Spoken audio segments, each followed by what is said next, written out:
Olha só, em 1953, um médico escocês chamado Jerry Morris, se não me engano, um super epidemiologista famoso, ele publicou um artigo na revista renomada Lancet, tá? Então, repetindo, em 53, o médico escocês Jerry Morris publicou esse artigo aqui, ó. O que é esse artigo? Esse artigo posteriormente ficou conhecido como o Estudo dos Trabalhadores de Transporte de Londres, certo? E ele ficou icônico porque foi o primeiro estudo da história, bem feito, que correlacionou o nível de atividade física com doenças cardiovasculares, mudando completamente o jeito que a medicina enxergava a atividade física. Então, antes de mais nada, deixa eu só mencionar uma coisinha. Atividade física é diferente de exercício físico, tá? Isso é só conceitual, ok? Eu falo muitas vezes atividade física como se fosse exercício físico, né? Mas aqui hoje especificamente, eu e o professor Reginaldo vamos falar sobre atividade física de uma outra maneira. Tudo que a gente faz de movimento é considerado uma atividade física. Então, atividade física são quaisquer movimentos feitos pelo nosso sistema músculo-esquelético que tenham gasto energético, tá? Então, andar é uma atividade física, subir e descer escada é atividade física, atividades domésticas é atividade física. O exercício físico é uma subcategoria da atividade física. Então, o exercício é um tipo de atividade física, tá? Só que ele é planejado, ele é estruturado, ele é repetitivo, ele é intencional. A intenção do exercício físico é geralmente melhorar uma aptidão física, certo? Hoje não vamos falar do exercício em si, que é o que eu falo sempre, exercício. Vamos falar da atividade física. Deixa eu só terminar. O que foi esse estudo aqui? Olha só, em 53, esses caras pegaram 31 mil trabalhadores do sistema de transporte de Londres, tá?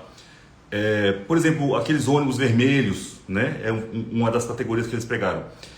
E fizeram um estudo por um ano, tá? Comparando os motoristas com os cobradores.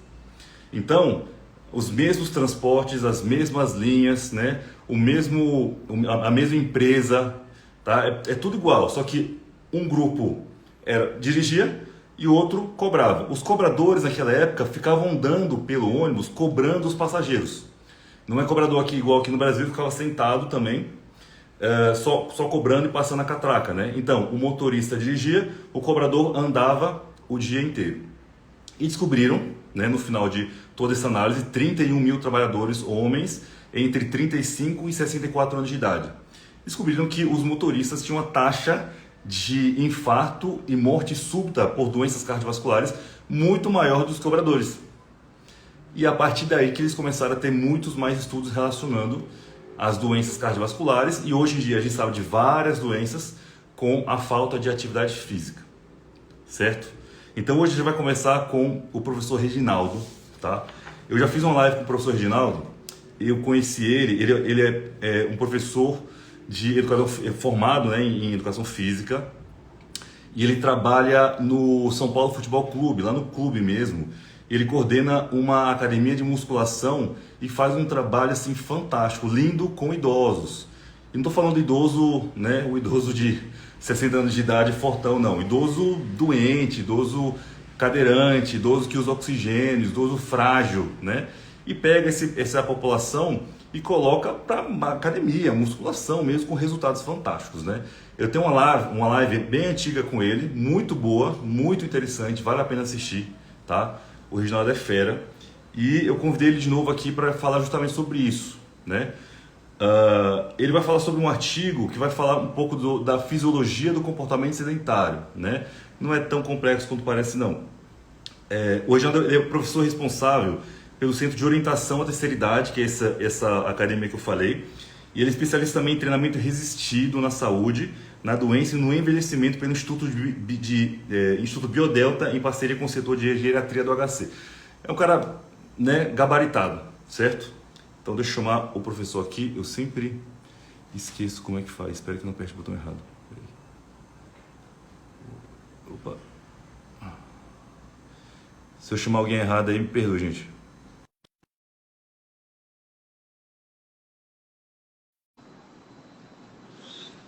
Certo.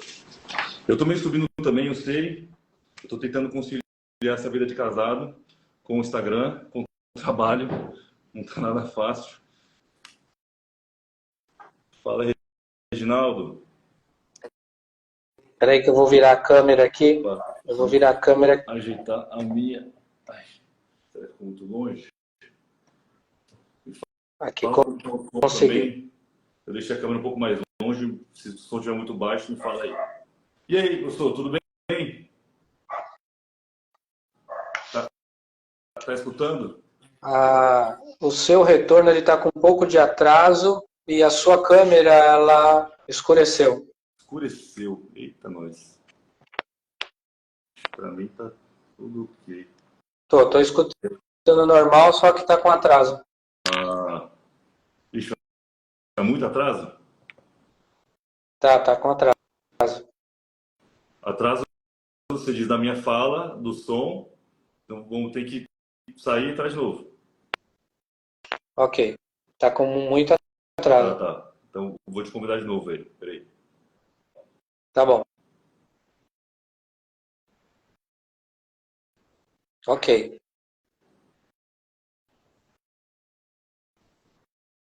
Peraí, eu acho que você tem que dar uma saidinha. Eu não consigo te tirar, ou pelo menos não sei fazer isso.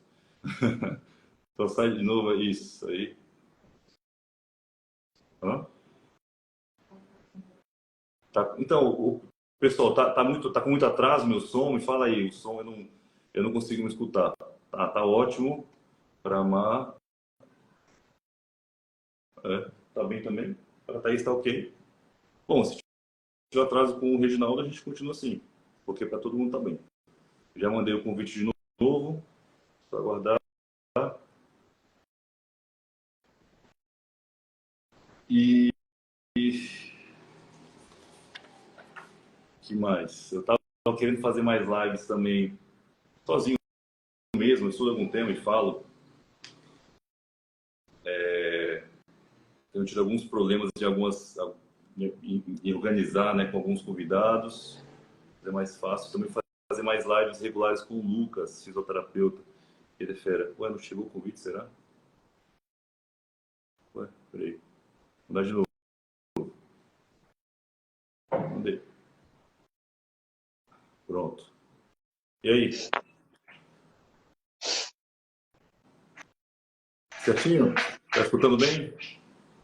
Estou te escutando. Ah, legal. E aí, Reginaldo, como é que tá?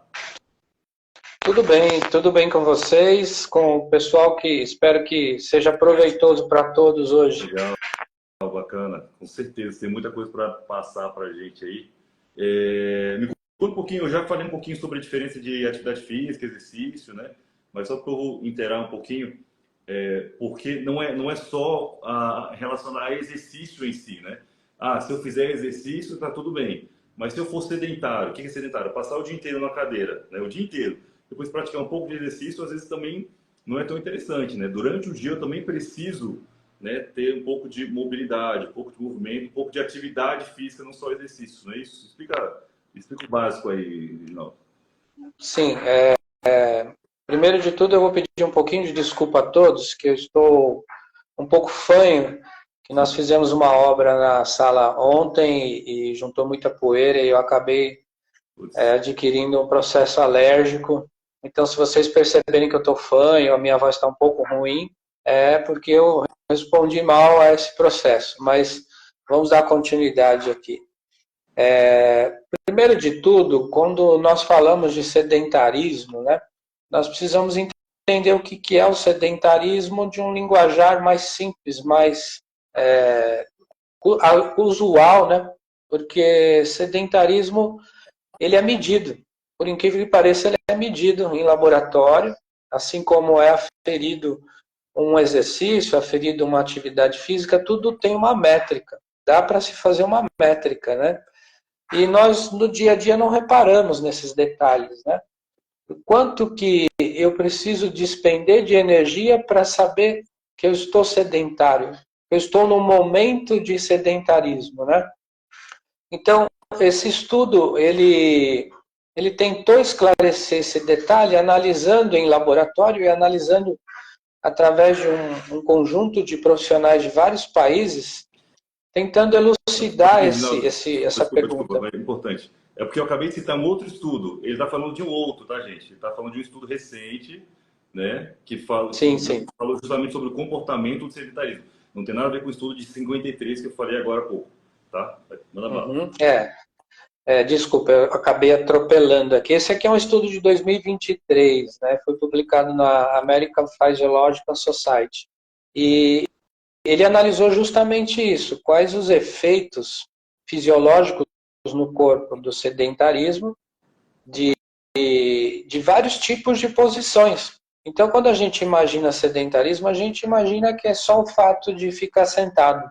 Então, o que eles fizeram? Eles elaboraram um método de comparação através do quê? De uma meta-análise. O que é uma meta-análise? É um grupo de estudiosos que analisa uma série de estudos sobre o assunto e compara cada um desses estudos, todos relacionados a esse assunto, sedentarismo. Então, o que eles vão analisar? Eles vão analisar a pessoa na posição em pé, eles vão analisar a pessoa no movimento leve e rápido, eles vão analisar a pessoa numa posição sentado, mais inclinado, eles vão analisar a pessoa numa posição deitada, na atividade física, é igual você mencionou anteriormente, a atividade física, ela pode ser interpretada como qualquer atividade que você faça no dia a dia, como varrer um chão, carregar uma sacola, subir um degrau de escada, isso também pode ser considerado atividade física. O exercício programado, a inatividade física, aí é que cria uma certa confusão. Existe o termo inatividade física e o termo sedentário. Então, o que eles estão tentando explicar é uma diferenciação mais detalhada a respeito de comportamentos sedentários variados e como isso afeta o nosso organismo de maneira negativa. Certo, certo.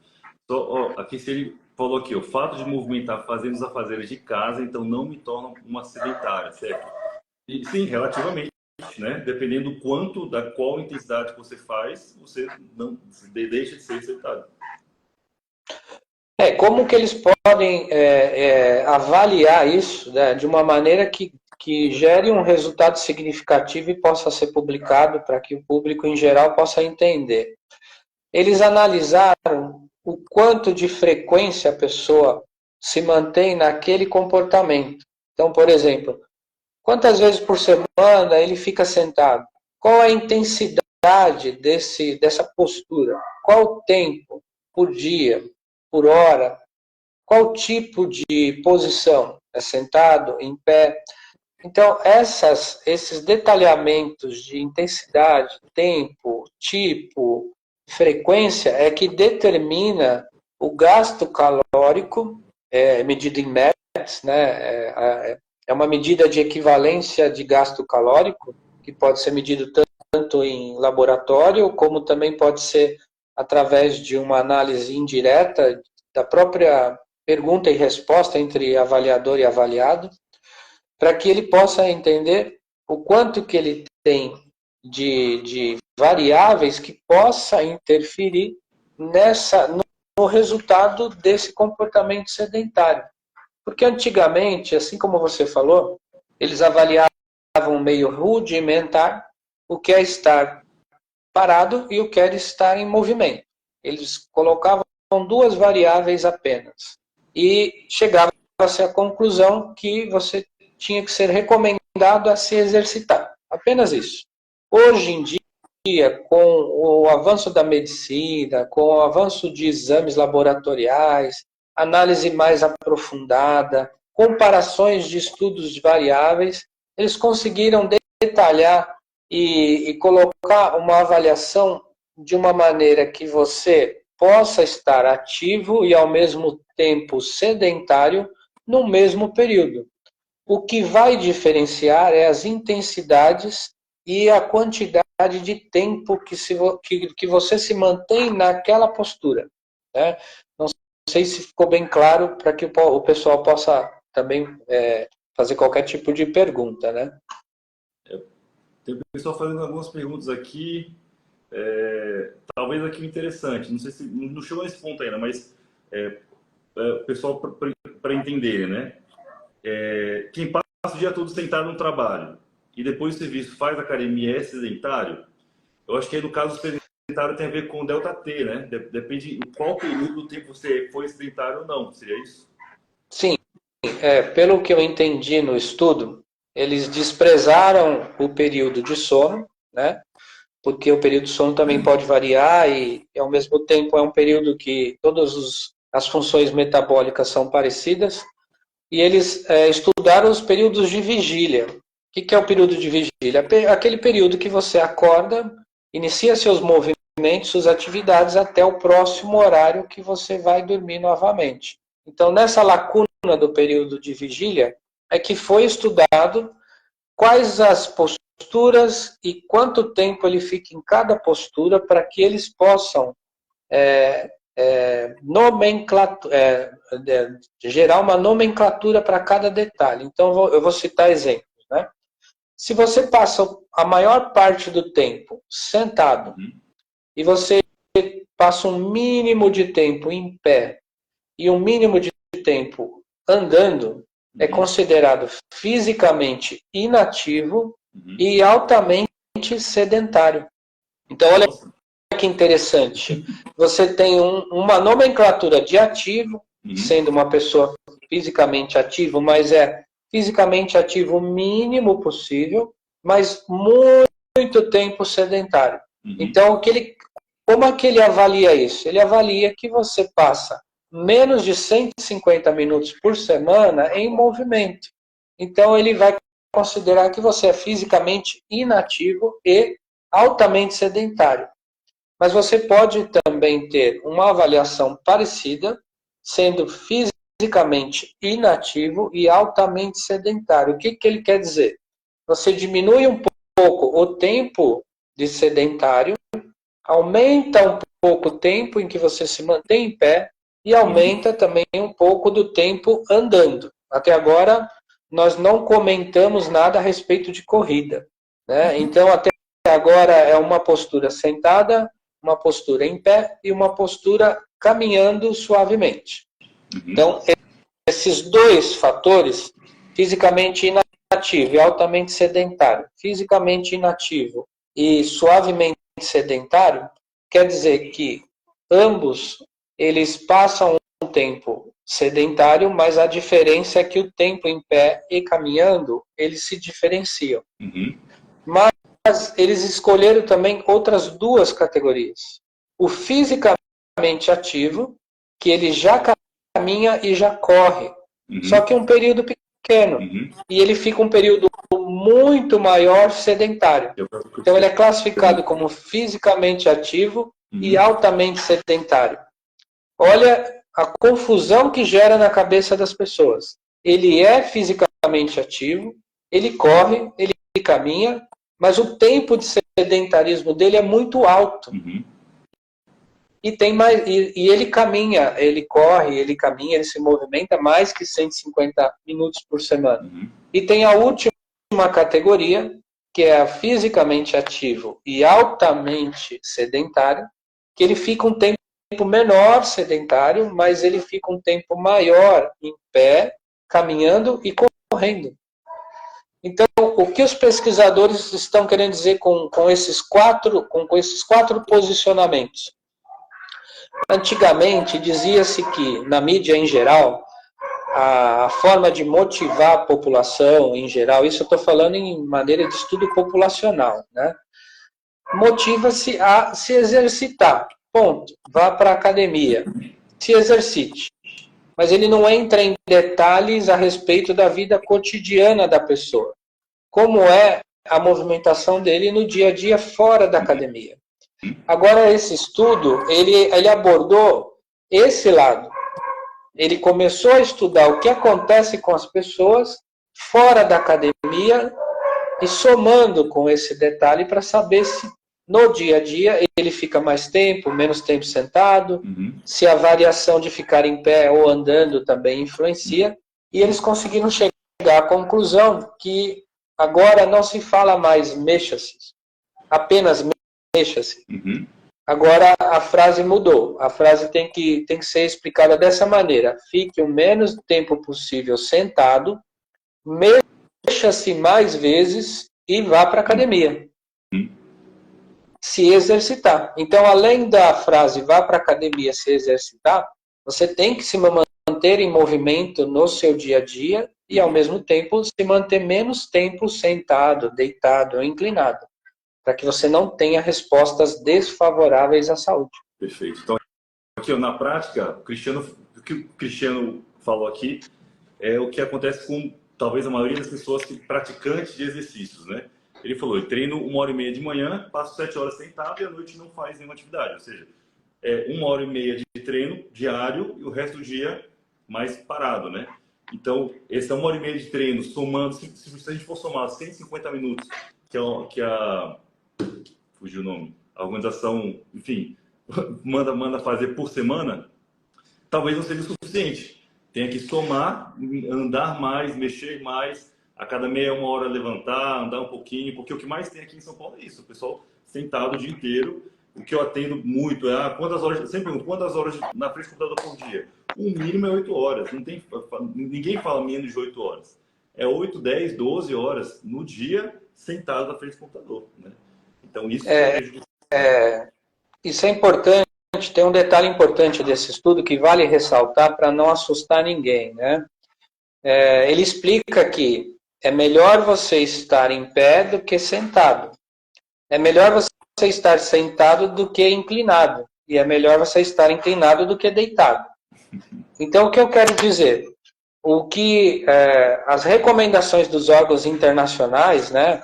Colégio Americano de Medicina Esportiva, a Organização Mundial da Saúde e vários outros guidelines e que estão sempre aí na frente, na linha de frente, recomendando para que as pessoas se movimentem, continuam essas recomendações. Quais são as recomendações? O mínimo de 150 minutos de exercício leve a moderado ou 75 minutos de exercício moderado intenso por semana. Claro, se você tem 150 minutos no mínimo para fazer por semana, você pode dividir em 5 dias, sairia 30 minutos por dia. O que quer dizer isso? Esses 30 minutos por dia é o mínimo recomendado, ele tem efeitos fisiológicos favoráveis, pode proporcionar mudanças metabólicas, fisiológicas favoráveis no organismo de qualquer pessoa, desde que ele tenha a regularidade. O mais importante para uma pessoa que não tem muito tempo e que ele faz só academia e que ele vem mais ou menos 2 vezes por semana em média, faz aqueles 45 minutos de exercício, o resto do tempo ele passa sentado, não quer dizer que ele não vai conseguir o resultado que ele fez na academia. Ele vai conseguir o resultado, mas ele poderia um resultado melhor ainda se ele fizesse a academia e fizesse a movimentação maior no dia a dia. Lembrando, não quer dizer que você fez academia e ficou o resto do dia sedentário, que você não vai ter benefício da academia. Vai ter. Vai ter um benefício menor do que se você tivesse o resto do todo, o restante do dia em movimento. Então isso é bom deixar claro para as pessoas não desistirem dos exercícios. Não desista, ache um tempo, um horário. Por exemplo, na pandemia, que estava todo mundo enclausurado, preocupado, com um monte de notícias negativas e com o emocional abalado, eu acordava no mesmo horário que eu acordo hoje, como se eu estivesse indo trabalhar, fazendo meus exercícios adaptados na minha residência, no mesmo horário, como se eu estivesse entrando no meu local de trabalho e mantendo o meu foco. Então, o importante é o aluno manter o foco e colocar isso como uma rotina. Assim como você escova o dente, assim como você toma banho, o exercício físico ele tem que fazer parte da rotina, ele tem que ser uma coisa automática, ele tem que ser uma coisa vital para qualquer pessoa. Legal. Reginaldo, vou fazer umas perguntinhas aqui do povo, tá? A Tassiana perguntou Ok. quais questionários, além do IPQ, para avaliar o âmbito clínico. Tem alguma coisa lá? Ou não? Repete a pergunta novamente. Quais questionários, além do IPQ, para avaliar no âmbito clínico? Ou não sei. No âmbito clínico eu não trabalho, né? Então pode ter questionários que são mais específicos desses locais, né? Normalmente o que nós usamos aqui, é claro, nós usamos porque o perfil do nosso público é específico. Então nós usamos os questionários da atividade básica, da vida diária, né? Eles já dão uma referência muito grande para você avaliar a capacidade física e funcional de pessoas idosas e conseguir diferenciar em que fase funcional eles estão. Se ele é um idoso que está envelhecendo frágil, se ele é um idoso que está envelhecendo atleta, ou se ele já é aposentado, ou se ele ainda trabalha 8 horas por dia. Então, esse tipo de avaliação nós conseguimos fazer através desses questionários. Mas o ambiente médico ele é específico, então eu precisaria saber que tipo de público-alvo, qual o objetivo desses testes, né, para qual atividade, se é aeróbio, se é força, se é reabilitação cardiopulmonar. Então a única coisa que eu vou falar é que eu não sei dizer a respeito desse tema agora. Não. Posso pesquisar e depois eu respondo para ela. Tá. Tem muita gente ainda confusa aqui, não entendendo exatamente. Eles querem o preto e branco. Quantos minutos por semana é sedentário ou não, né? Sim. Assim, aí depende de qual órgão, né? O que o Reginaldo está citando aqui é um artigo específico, bem recente, Sim. que eles estão falando, ó, não basta só seguir as orientações dos órgãos, né? De 150 minutos por dia. O que a medicina falou hoje? 150 minutos por semana, você não é sedentário. Mais ou menos isso, preto e branco. E aí o que esse artigo fala? Beleza, mas isso não é o suficiente, né? Não é só fazer um pouco de exercício. 1h30 dos seus 24 horas do dia, né, é muito pouco. Os outros tempos não é nem exercício, é o quanto você se movimenta. Você trabalha na frente do computador ou você gastou fica andando de lá para cá correndo? O quão você mexe no seu corpo? Tudo isso importa no somatório do seu dia, certo? Sim. Ele gera essa publicação, imagina para nós que somos da área da saúde, ele já gerou um monte de dúvidas e imagina para o público leigo, é mais ainda, né? O que você pode pensar, o que nós precisamos pensar é que só fazer exercício, hoje em dia, ele é bom, mas precisa de mais. Para que você tenha um efeito mais intenso e mais acumulativo, eu vou para a academia, mas eu preciso fazer mais movimentações durante o meu período que eu estou no trabalho, ou que eu estou dirigindo, ou que eu estou em casa. Eu preciso diminuir meu tempo de repouso. Esse é o fator principal. Diminua meu tempo de repouso sentado. Porque estar sentado muito tempo, muitas horas, ele é prejudicial para a massa muscular, ele é prejudicial para as articulações. Só para você ter uma ideia, dentro desse artigo eu encontrei outra publicação que estava avaliando pessoas que permaneciam muitas horas sentadas numa determinada posição e que se essa postura se permanecesse por muitas horas, ele causaria uma certa turbulência nas artérias que poderiam levar a desenvolver problemas de retorno venoso, problemas arteriais, e a pessoa poderia ter desenvolvendo no futuro problemas cardiológicos. Então, olha a especificidade do assunto, né? Ele avaliou o quanto a pressão da perna em ficar numa posição sentada por mais de 8 horas, o que poderia acarretar de malefício para as artérias, para o fluxo de sangue dentro das artérias. Então, o que eles constataram é que essa turbulência do sangue é como se fosse uma mangueira em que a velocidade do sangue, o fluxo dele, ele não circularia numa maneira fluida. Ele ia ter turbulências, ia dificultar a movimentação do sangue e o transporte dos nutrientes também.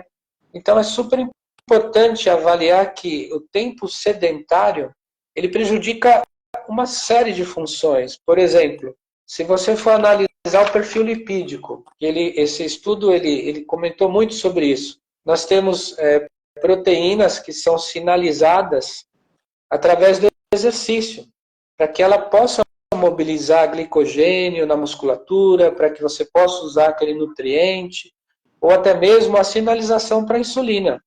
Já no sedentário, o efeito é o contrário. Ele pode piorar o perfil lipídico, ele pode piorar a captação do glicogênio que está lá na reserva e você pode não aproveitá-lo o suficiente. Então, ele gera uma certa dificuldade de transporte de nutrientes, fazendo com que a pessoa desenvolva obesidade, diabetes, e isso pode piorar o quadro dele. Acho que, galera, para quem ainda não entendeu, resumidamente, tem uma notícia boa e ruim. A ruim é que quem já está sofrendo de fazer exercício, a gente está falando de só exercício não é o suficiente, tá? Né? Se você nem atinge o exercício, tem mais ainda, tem mais, tá? Agora, qual que é boa? Se você também não gosta de exercício, as atividades do dia a dia, outras atividades que você gosta de fazer, passear com o cachorro que eu vi aqui, fazer outras coisas, também estão ajudando de maneira geral na sua saúde. Estamos falando aqui de saúde de maneira geral, tá? Saúde cardiovascular, como falou, perfil lipídico, diabetes, tudo isso aí. Só para se diferenciar, o que eu falo e repito muito, né, que a gente inclusive já falou também sobre musculação, é que a musculação é bom para evitar dores, entendeu? É uma coisa eu ter massa muscular, uma coisa eu ter uma articulação estável, uma coisa é tudo que eu falo, aqui são outras coisas, né? Acrescentando, isso aqui é um pouco mais de saúde, então mexa-se mais no seu dia a dia. A Roberta aqui perguntou, qual dica para quem trabalha muito tempo sentado? Então, eu até relembrei de uma live que eu fiz na época da pandemia. Eu fiz uma live com a Marina Machado, ex-apresentadora da Band. Nós estávamos discutindo sobre essa questão de exercício durante a pandemia, no isolamento, e como é que nós vamos fazer, oh meu Deus do céu, e aquele nervosismo e toda aquela situação estressante que todo mundo vivenciou, e isso acho que vai ficar para sempre, vai existir um mundo antes da pandemia e depois da pandemia. E tinha um tema importante nessa live, que foi um artigo que foi publicado na Organização Mundial da Saúde, mais direcionado a pessoas que trabalham em escritório. Isso é muito importante porque eu acredito que muitos aqui da live ou trabalharam em escritório sentado por muitas horas, ou ainda trabalham em locais que você fica muito tempo sentado. E a Organização Mundial da Saúde, ela entrou em contato com 4 empresas.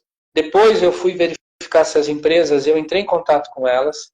Elas desenvolveram esteiras ergométricas escritórios. O que significa isso? Eles pegaram esteiras ergométricas, tiraram o painel dela e montaram uma mesa de escritório no painel da esteira. E lá você coloca o seu notebook, você coloca seu celular e você trabalha caminhando. Claro, uma ressalva aqui, né? Tudo é preparado para que a pessoa possa executar o trabalho dela, falar ao telefone, digitar no computador, acessar a internet com segurança. Tem um treinamento, tem uma velocidade adequada. Você também não vai ficar na esteira horas e horas lá trabalhando. Ele tem um ensinamento que você fique revezando um tempo na esteira e um tempo sentado. E tem também empresas que vendem bicicletas ergométricas para que você coloque seu escritório nela também. Então, se a pessoa não se sente seguro na esteira, ele pode também usufruir de uma bicicleta ergométrica que dá um apoio melhor para a postura do tronco. Ele não tem medo de cair, sofrer alguma lesão, né, um acidente. E também pode ser usada uma bicicleta. Então, é uma forma deles incentivarem as pessoas a continuarem na profissão que ele escolheu, mas de maneira adaptada. Claro, numa realidade de um país de terceiro mundo, com pessoas que estão numa classe social desfavorável, você ter que adquirir um material desse é uma situação que eu sei que é difícil. Não é ainda uma realidade em muitos países. Mas o que nós podemos adaptar quando não tem uma situação dessa? O que eles recomendam, inclusive nesse estudo aqui foi comentado? Fique 2 horas na sua postura, no seu trabalho, mas após 2 horas se levante, faça um alongamento, faça um movimento. Então eles conseguiram achar um score, e o score foi 2 horas. Então a cada 2 horas, se possível, levante-se, faça um alongamento, se movimente, para que você não se mantenha mais que 2 horas nessa posição. Eles, inclusive, fizeram um estudo de tempo diário excessivo assistindo TV. E eles colocaram qual o risco cardíaco do tempo que você assiste TV. Eles conseguiram chegar à conclusão que pode ter um risco precoce de doenças crônicas como diabetes tipo 2, doenças cardiovasculares, síndrome metabólica. Esse estudo em específico conseguiu detectar sinalizadores que podem desenvolver essas 3 doenças para quem fica assistindo TV muitas horas. Olha que interessante. Então, Dorameiras aí, hein? Precisa se mexer, porque pode ter relação com infarto do miocárdio, insuficiência cardíaca, tudo porque o tempo de sedentarismo, ele não promove estímulos para que as artérias possam contrair e melhorar o fluxo venoso. Ele não tem um duplo produto adequado. Duplo produto, o que quer dizer? Frequência cardíaca em relação à pressão arterial. A pressão arterial e a frequência cardíaca, elas têm que ser estimuladas através do exercício, através do movimento. E a pessoa precisa se movimentar. Então, tudo isso, é claro, muitos estão perguntando aqui, porque é difícil no dia a dia, numa empresa que você é um colaborador, você tem que comentar com a empresa que você tem que ficar se movimentando mais tempo. Né? É uma novidade que até para as empresas é uma situação nova, mas que deve ser refletido. Esse tipo de reflexão ele vai levar um tempo ainda para sofrer mudanças, mas tem que ser estimulado desde já. Sem dúvida. Eu acho que isso é importantíssimo justamente para as empresas, né? A conscientização das empresas. O que é dificílimo, né? A gente vai ver isso aí na empresa lá de Amsterdã, né? As empresas diferentes. As empresas de grande porte, né? As empresas de grande porte, as empresas que têm parcerias com ONGs que levam em conta o bem-estar, o ambiente, a natureza e tudo mais, eles têm até uma certa interesse nisso, porque também, se você analisar a nível de recursos humanos, é muito fácil você ver um número grande de pessoas que se afastam por problemas na coluna lombar, por exemplo. Eles desenvolvem fraqueza na musculatura paravertebral, na região lombar. Essa fraqueza gera instabilidade, que gera, além disso, né, o próprio envelhecimento das pessoas que vão achatando os discos, achatando as vértebras, os tendões e músculos vão enfraquecendo, associado a essa postura de pressão entre os discos, vai desenvolvendo uma protusão que vai levando a uma hérnia de disco e aí fica um ciclo vicioso. A pessoa não faz exercício, não fortalece, não alonga, piora o quadro e o que acarreta? Um tempo maior de afastamento do trabalho, gera um custo para a empresa, gera um afastamento para o funcionário, então gera todo um transtorno e um gasto também para os hospitais, porque tem um nível muito grande de internações por problemas articulares no eixo axial, na coluna. Mas tem, né? Sim, inclusive quando nós fizemos nós participamos de um simpósio, acho que foi em 2018, por aí, ali no Instituto de Ortopedia do Hospital das Clínicas, falando sobre sarcopenia, osteoporose e osteoartrose, né? E por incrível que pareça, o maior índice de lesão na coluna lombar é de CrossFit. É mesmo? Ixi. Não, mas... Maior índice de internação por hérnia de disco na região lombar Desculpa os amigos, os colegas que praticam CrossFit, Ih, vai mas o dar maior número briga. de reabilitação é CrossFit. Não estou, claro, vou deixar claro aqui que eu não condeno a atividade, não condeno nenhum tipo de exercício físico.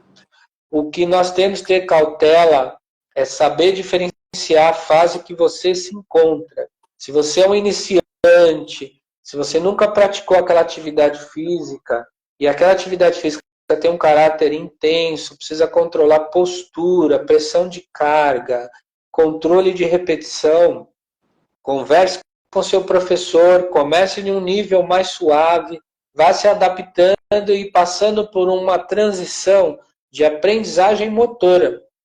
Todo mundo acha que a aprendizagem motora é só para criança, mas todo adulto, idoso, tem que fazer a aprendizagem motora. Inclusive, nós fizemos um curso de biomecânica há pouco tempo, em que eles estão batendo a tecla que qualquer pessoa que vá para a academia de musculação precisaria passar por uma aprendizagem motora primeiro, com as faixas elásticas, para ele entender os eixos de movimento, as amplitudes, para que depois ele possa executar o exercício com melhor, com uma ênfase melhor e sem causar alguma lesão, porque normalmente as lesões são por uma execução incorreta. Certo. Eu tenho uma opinião que eu repito bastante sobre isso aí. É claro que existem dores, assim, afastamento por dores é muito, né?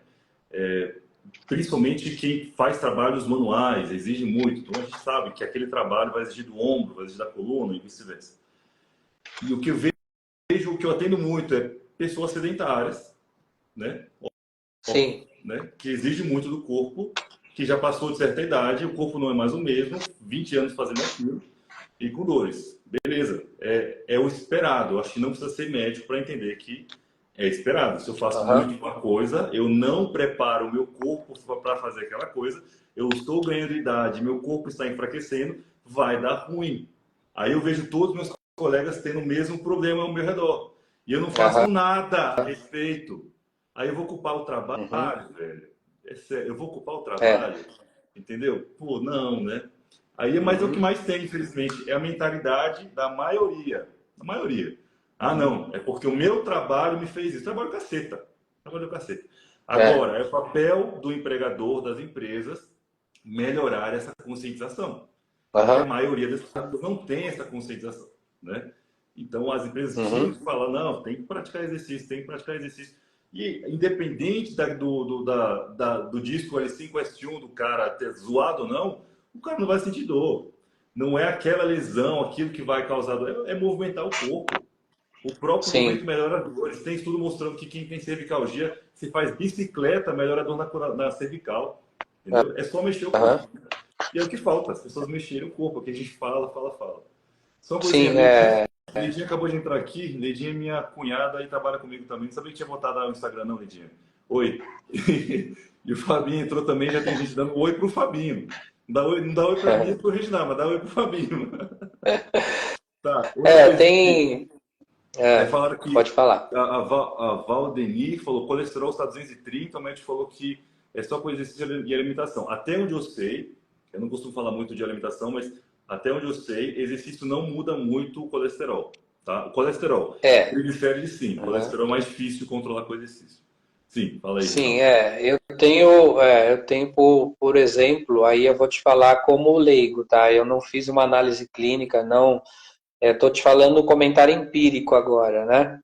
Colesterol, quando ele está muito alto, a primeira coisa é consultar o médico e medicamento. Não tem outra solução. Porque pode ter uma série de variáveis que fez ela desenvolver esse colesterol e ele aumentar esse parâmetro a uns níveis muito elevados. Então, a priori, a segurança é medicamento e exercício e alimentação. A alimentação pode ajudar? Pode, mas é claro que tem o detalhe da genética. A genética é muito difícil de se detectar através de algum exame que não seja uma análise mais a nível molecular. Como é mais difícil, ele pode analisar pelo histórico familiar. Se tem uma pessoa que tem histórico familiar na família, já é um ponto positivo para que ela possa ter incidência de ter um colesterol elevado. Ela pode diminuir esse colesterol? Pode diminuir, mas ela não pode diminuir com um fator separado unicamente. Só o medicamento, ou só o exercício, ou só a alimentação. Se ela puder fazer os três juntos, um vai potencializar o outro. Então, quanto mais intervenções você puder fazer para aquela determinada patologia, mais intervenções positivas, né?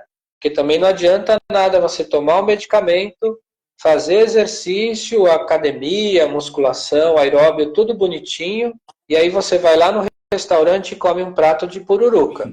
Então, aí também não adianta nada, né? Então, a alimentação, tudo é um fator que um está relacionado com o outro, né? É muito importante ressaltar para todos que hoje em dia não se fala só em fazer exercício. A primeira coisa que nós mencionamos é procure um médico. Essa é a primeira coisa. Para qualquer faixa etária, procure um médico. Procurou um médico, a segunda etapa, fazer exercício, seja qual for, movimente-se, é igual o Dr. Mauro falou. É melhor você se movimentar de qualquer atividade do que não fazer nada. Ficar parado é que não pode. Não pode ficar parado muitas e muitas horas. Alimentação, procure um nutricionista. Outros dois pontos importantes que a maioria ela não leva em consideração é o sono e o estresse. O sono é importantíssimo. O sono é muito importante. É na hora do sono que são sinalizados, que são liberados certos sinalizadores que promovem o aumento de certos hormônios que você estimulou lá no exercício. Você fez um aeróbio, você fez uma musculação. O efeito sinalizador para aquele hormônio ser ativado é no momento do sono. É no momento que você está dormindo, que você está queimando caloria. Ninguém acredita, mas existem estudos que conseguem determinar que você queima caloria dormindo. Claro, tem que ser um sono bom, um sono profundo, com a quantidade de horas que você se sente bem. Existe uma variedade de horas aí, não existe um ponto exato, mas é aquele sono que você sente reparador, que você não acorde cansado, né? Você tem que acordar com uma vitalidade boa, que é muito difícil hoje em dia, né? E o controle do estresse. O estresse todo mundo tem, todo mundo vai passar, não é fácil, a gente tem que aprender a lidar com ele. E o estresse é ruim, porque ele libera sinalizadores que são pró-inflamatórios. Então, se você passa estresse repetidas vezes e de intensidades muito altas, não é bom para a saúde. Nem saúde cardiovascular, nem nenhum outro tipo de saúde. Então, percebe que se você está numa situação de estresse intenso e acumulado, procure um médico. Procure um médico, vá se cuidar antes que você sofra um mal maior e venha ser internado. Outra coisa que todos os médicos falem, eles ressaltam que é importante, faça exercício antes que o seu médico mande você fazer. Então você tem que fazer exercício para quando chegar no médico, ele te perguntar, você falar, não, já estou fazendo. Isso é muito importante. Eu vi uma pergunta de um colega que ele falou que ele está com hérnia de disco e nem a fisioterapia está ajudando. Então, eu recomendo para você, caro colega, volte no seu médico. Ou procure o Dr. Mauro, porque se você tem um problema como esse e a fisioterapia não está ajudando, eu recomendo que você passe por uma reavaliação. Porque aí você precisa verificar se o quadro não houve uma piora. E realmente, nessa situação não pode fazer exercício. E se a fisioterapia não está surtindo o efeito, você precisa saber se está no começo da fisioterapia também. No começo, as coisas elas fluem lentamente, né? Tem que ter um pouco de calma, né? Paciência, né? Mas é isso aí, Paulo, Mauro. Reginaldo, quer ver? Cara, é bem fácil resolver isso aí. Você pergunta, como é que tá a sua físio? Aí fala, minha físio é no lugar que tem um monte de gente junto, o físio coloca um choquinho na minha coluna e vai embora. Isso não é físio, gente. Isso não é físio, tá? Físio com muita gente, fica colocando choquinho, ultrassom, ele só faz isso. não te orienta, não te explica o que está acontecendo, não te examina, não te manda fazer exercício em casa, é só faz isso, vai embora, isso não é físio, tá? Então, você não está fazendo físio se for esse caso, certo? Então, aí para melhorar é fazer uma físio, entendeu? Físio de verdade, que é a pessoa que orienta, que explique, que te examine, que passa exercício para fazer em casa, que está lá contigo, isso é físio, certo? Então, esse é, de longe, é o principal erro. E assim, eu tinha antes vergonha de falar, mas porra, a população está se fudendo, certo? Está se fudendo nas físios do SUS de convênio, não é generalizando, mas é a maioria, assim, disparado, tá? É a maioria. E os físios sabem, tá? O fisioterapeuta sabe se a porcaria não é o que ele está fazendo, entendeu? E aí pronto, e aí as pessoas acham, eu já fiz físio. O que acontece? Sem erro, sem medo de errar, a maioria das cirurgias ortopédicas eletivas são realizadas sem necessidade. A maioria das cirurgias ortopédicas eletivas são realizadas sem necessidade, tá? É isso mesmo. E aí, tem um estudo de coluna mostrando que 60% das cirurgias de coluna são sem necessidade, enfim. Se fizessem uma fisioterapia de qualidade, a taxa de cirurgias ia cair. Você tem ideia a importância da qualidade, né, dos serviços, enfim. Não é o papo que a gente está falando sobre isso aí, eu só fico revoltado mesmo. Tem muita gente falando que pratica exercício, bacana, muita gente mesmo gostando aqui de comentar. O que eu vi aqui em cima? Eu falei tanto. Ah, tá. Um ginasta. Minha filha de 13 anos com gordura no fígado. Olha só, 13 anos com gordura no fígado. Geralmente, gordura no fígado não tem a ver com a gordura em si, tem a ver com o excesso de carboidrato. Ela está comendo muita porcaria, até onde eu sei. Fica de olho aí na alimentação dela. Tá? Academia, sim. Claro, exercício, sim. Mas olha a alimentação, pelo amor de Deus. A Eliane, que já me dedurou, falou que eu não durmo bem, verdade. Tá? Eu falo, tem que dormir bem, gente. O que eu mostro é o que eu falo. Eu posto ali o que se passa comigo. Eu sou longe de ser perfeito. Faça o que eu digo, não faço o que eu faço. Que mais? Eu sei que a live está acabando, mas duas pessoas perguntaram sobre ciclismo, bicicleta, né? É uma coisa que a gente tem que levar em conta, eu acho que o Dr. Mauro até deve saber sobre esse estudo, ele é um estudo bem antigo, mas ele foi fundamental para que os novos estudos se baseassem nele. Ele era um pesquisador, olha, imaginem na cabeça de vocês a sua coluna, ele pegou uma agulha desse tamanho, ele enfiou dentro da coluna dele, dentro do disco vertebral, imagina a agulha grossa com um eletrodo dentro da agulha e ele manteve aquela agulha na coluna dele e ele ficou o dia inteiro fazendo uma série de movimentações com aquela agulha dentro da coluna. O que ele quis analisar ali? A compressão dentro do núcleo pulposo do disco vertebral. Ele foi um estudo rudimentar na época, mas para a época ele foi muito valorizado. Hoje em dia os médicos não fazem mais isso, mas eles pegaram o estudo dele e fizeram um novo estudo e incrementaram essa avaliação. E o que esse estudo mostrou? Eu vou falar em termos leigos para que o pessoal entenda. Ele avaliou em cada postura o quanto que tem de quilos de pressão dentro do disco vertebral.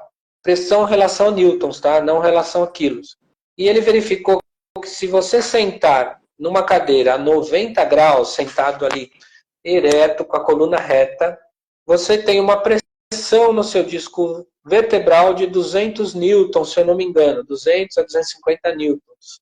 Agora, se você reclinar a cadeira para trás 110 graus, se sair de 90 e reclinar um pouquinho, ele já cai para 100 newtons. Olha que interessante. Todo mundo falava que para a coluna ficar boa tinha que sentar em 90 graus.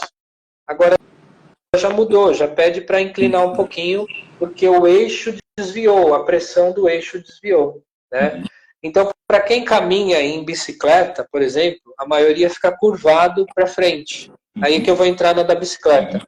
A maioria fica com o tronco flexionado à frente. Essa é a pior posição para a coluna. Ela chega a ter uma média de 300 newtons de pressão dentro do disco vertebral. Então, a pior posição é inclinado para frente ou inclinado para frente, sustentando algum peso nas mãos. São as piores posturas. É claro que os estudos vão sempre mudando, vão se modernizando, mas eles recomendam não se manter nessa postura sentado com o tronco inclinado para frente. Sim. Olha o quanto de coisa a gente já falou de posição sentado, o quanto é ruim para a coluna, para as artérias, para glicogênio, para diabetes, para efeito cardiovascular. Então, não se mantenha sentado muito tempo, evite. Se não for possível, converse aonde você está e tente se levantar ou alongar na própria cadeira. Faça alongamentos. Eu enviei uma época para os meus alunos desenhinhos de exercícios no escritório, em que a pessoa pode fazer na própria cadeira. É uma forma de ativar a musculatura. Né? Mas o nosso tempo está acabando e o Mauro precisa falar também um pouquinho, porque senão não vai dar tempo de falar nem a metade do assunto. Só fiz a Roberta aqui, falou que o próximo assunto da live tem que ser coluna. Só avisar, eu tenho 2 lives de coluna já, um com o meu cunhado que é neurocirurgião, falando de hernia de disco, e outro com um fisioterapeuta Bernardo, falando de reabilitação de coluna, que é super importante. Eu achei que ele fosse falar sobre o que tem que fazer. Ele falou, velho, mexe no corpo. E é isso aí. Você vê que não é nenhuma ciência, né? Uma coisa básica para o público leigo tem que entender que o músculo ele foi feito para se movimentar. Ele é o arcabouço da estrutura dos ossos. É ele que fixa as articulações e estabiliza. Se você tem uma musculatura frágil, tendão frouxo, as suas engrenagens elas vão sair do lugar e você vai ter instabilidade. Para aquela pessoa que já tem um desgaste, é pior, porque aí desenvolve mais dor, mais inflamação, mais imobilização, mais fraqueza muscular e mais instabilidade. Como reverter isso? Exercício. De preferência, claro, né? Um exercício contra uma resistência. É claro que o padrão ouro é musculação, mas se a pessoa não tiver condição, ele pode fazer uma hidroginástica, ele pode fazer um exercício contra uma faixa elástica, tornozeleira, halteres, que tudo é exercício contra a resistência e tudo promove um fortalecimento e esses tendões conseguem estabilizar melhor uma articulação, diminuindo a dor, o desconforto, o inchaço e a pessoa voltando às suas atividades normais. Legal, perfeito. É fortalecimento e mobilidade, gente. Se você tem a coluna ruim, você tem que mexer a coluna. Esse negócio de, não posso mexer, balela, você está se ferrando. Né? Tem que mexer, tem que dobrar a coluna, colocar a mão lá no chão, dobrar bem sua coluna, ter mobilidade e manter o fortalecimento. É claro, se tiver na empresa com um fisioterapeuta, né? Rapidamente, Leia, como Santa Cisto de Baker, não é o tema, mas cisto de Baker é um cisto aqui atrás do joelho que não se trata, basicamente. É raríssimo precisar fazer um procedimento cirúrgico, eu nunca nem vi. Geralmente é um sinal de que tem algum problema no joelho. Trate esse problema do joelho e não o cisto em si. Deixa eu ver aqui mais. Eu acho que é isso aí. Reginaldo, algumas considerações finais? O importante com toda essa conversa que a gente tem, o pessoal não se assustar, tá? É para avisar para todos que não é o fim do mundo, que surgem sempre novos artigos, novos estudos, estão sempre tendo na área da saúde novas recomendações. O que vocês precisam entender é que exercício é bom, exercício ajuda. Você pode escolher aquele que te faz bem, que lhe agrade, né? Mas sempre tendo em mente que fortalecimento é a base para tudo. Então, em todas as idades, se você puder já ir fortalecendo nas idades mais novas, quando você envelhecer, você vai ter menos comorbidades. E se você envelheceu com mais comorbidades, você vai treinar para manutenção.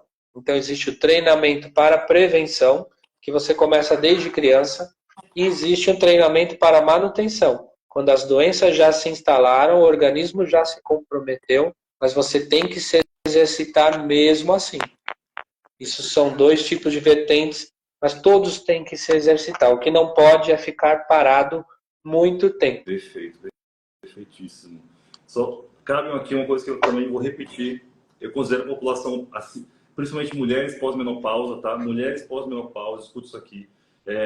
45 anos para cima, a população geral, né? Que tem um estudo que mostrou que a sarcopenia vai mais forte depois dos 45 anos de idade, de maneira geral. Sarcopenia é perder massa muscular. A gente perde massa muscular de uma maneira irreversível, tá? É irreversível. O que eu perdi de músculo não volta. O meu corpo, à medida que eu vou envelhecendo, o meu corpo ele é evoluído para me manter com energia, tá? Músculos gastam energia. Então, músculos que não estão sendo utilizados, não tem por que estar lá gastando energia. Meu corpo pensa assim. Então, ele vai tirar as células que não estão sendo utilizadas e gastam energia e vai substituir por gordura, que é uma reserva energética, certo? Beleza. Isso que é lipossubstituição gordurosa, isso que é sarcopenia. É por isso que quando a gente envelhece, perde massa muscular, tá? E é o meu corpo tentando me ajudar. Agora, se eu perdi, já era. Só que se eu usar o músculo, o meu corpo não vai tirar aquele músculo dali. Ah, ele está usando, então eu vou deixar ele quieto lá. E por isso que a gente tem que usar o máximo de músculos possíveis. E por isso que eu defendo tanta musculação, porque eu consigo treinar vários grupos musculares no corpo todo. Eu não fico focado só em alguns poucos grupos, né? Então, a musculação é principalmente para quem passou dos 45, já, agora. Para quando chegar lá na frente, ele não está um velho caquete caindo e quebrando o fêmur, né? Sem força para fazer cocô.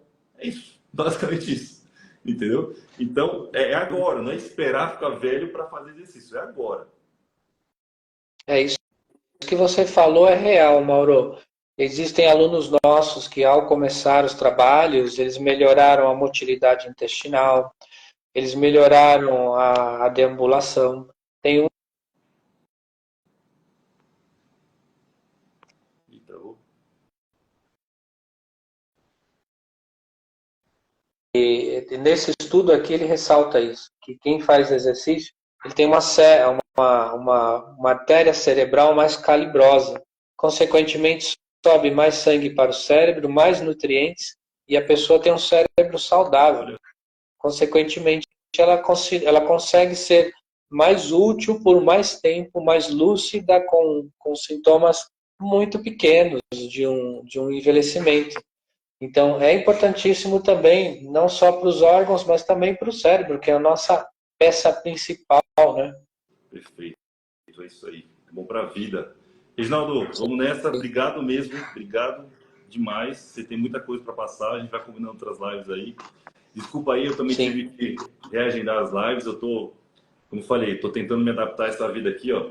Tá difícil. Não, tá legal, mas tá difícil organizar tudo aqui. É muito trabalho junto. Mas vamos continuar. Fechou? Galera, Só lembrando um detalhezinho, Mauro, o pessoal que fez pergunta, não deu tempo para responder, não deu tempo para a gente entrar. Porque live é uma coisa mais básica, mais generalizada, e aqueles que tiverem interesse, manda pergunta para mim, para o Mauro, no próprio Instagram, que depois com calma a gente responde durante as semanas, para que a pessoa não fique sem resposta, né? isso. Porque live, como todo mundo sabe, não é uma coisa que possa demorar muito, porque senão todo mundo começa a dormir, né? Então faz o seguinte, essa live vai ficar salva, vou salvar aqui agora, deixa nos comentários sua dúvida aí que a gente vai respondendo com o passar do tempo, beleza? Galera, um bom fim de quarta-feira, né? Uma boa quinta para todo mundo amanhã e obrigado mais uma vez, Reginaldo. Um abraço. Obrigado a você, Mauro. Um abraço a todos. Um bom resto de semana. Tchau, tchau. Tchau, tchau.